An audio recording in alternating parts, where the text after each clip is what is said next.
আসসালামু আলাইকুম। আমি যে উপরে যে একটা পিকচার দিচ্ছি, এই পিকচারটা আমি ফেসবুক থেকে গতকালকে বা গত দু একদিন আগে নিছি, যে আমি এটা আপনাদের জানাবো। সো এক ভাই, এখানে যে পিকচারটা, এখানে এক ভাই আম, উনি ফেসবুকে দিছে যে কচুরি পানা খাই, মানে হাঁসকে খাওয়াইলে তার খাদ্যের অভাবটা অনেকটা কমে যায়, বা খাদ্যের যেই খরচটা ওটা কমে যায়। আসলে দেখেন ব্যাপারটা একটু একটু ডিপলি আপনি চিন্তা করেন যে আসলে কিরকম। আমি যতটুকু রিসার্চ করছি, আপনি কচুরিপানা খাওয়ালে আপনার হাঁসকে 10 থেকে 12% বা 11% আপনার ভিটামিন বা ফাইবার না থাকার কারণে এটা একটু উপকার হয়। প্রাকৃতিক একটা খাবার, সেই দিক থেকে উপকার হয়। বাট আপনার এটাও চিন্তা করতে হবে, যদি আপনার যখন আপনার হাঁসকে শুধু আপনি কচুরিপানা দিয়ে চলবে না।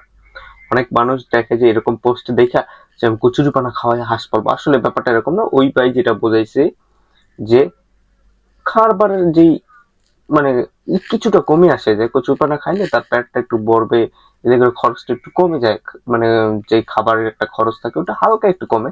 তবে বেশি এই জিনিসগুলো আপনি নজর রাখবেন, যদি বেশি খেয়ে ফেলে, আসে যদি কচুরিপানা গুলো বেশি খায়, দেখবেন ডায়াবেটিস সমস্যা হবে। ইভেন যদি আপনার ওই যেই পুকুরে আপনি হাঁসগুলো রাখবেন, ওই পুকুরেই যদি কচুরিপানা জন্মায়, তাহলে এতটুকু সাবধান হবেন। দেখেন কচুরিপানা কিন্তু ভালো পানিতে সহজে জন্ম নেয় না, ময়লা আবর্জনা পানিতেই জন্ম নেয়। সুতরাং জিনিসগুলো খেয়াল করবেন। আপনি প্রাকৃতিক খাবার হিসেবে খাওয়াতে পারেন, নো প্রবলেম, বাট অতিরিক্ত না, বা পুরোপুরি ডিপেন্ড করতে পারবেন না এখানে। ধন্যবাদ।